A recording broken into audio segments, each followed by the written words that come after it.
Hey YouTubers, I said I was going to do a video on the little chopper looking bike whenever I got it running. So I couldn't stand it no longer, and I got down there and cleaned the tank with some little metal screws with drill bit, with self-tapping metal screws, and then some grindstone pieces after that. Got it looking as good as the big red 8-horse bike's tank inside. Washed it out with brake cleaner, blew it out with air, and got it running. This kickstart is too cool though. Like I said before, it's the first one I've ever seen.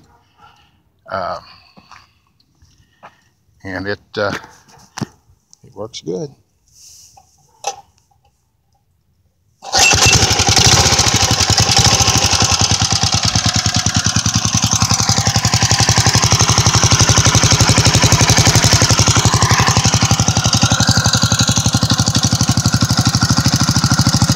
And this Honda Hobbit wheel, see my generator's turning. Well, let me get this over in the sunlight ain't working in my favor. Let me roll it over here.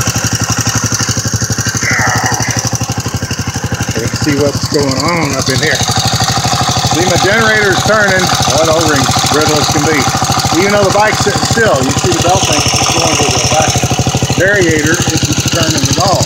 But if you kick it down in its neutral position, then the variator wants to turn a little bit, but barely got a little drag on it.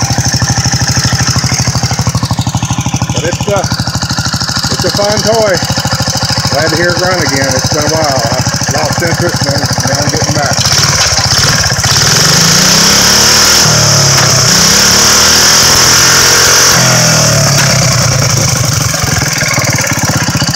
The 5-horse tecumseh with a real old starter carburetor off of an old cast iron Clinton from back in the day, back in the 50s.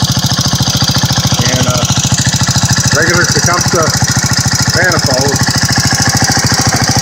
Used to have it idling down real slow, but for riding reasons that didn't make much sense, but it sounded cool. Alright, that's all we got on that one. Wade Made Motorized Mayhem on YouTube. Thanks for watching. If I make any more, I'll post them. Bye-bye.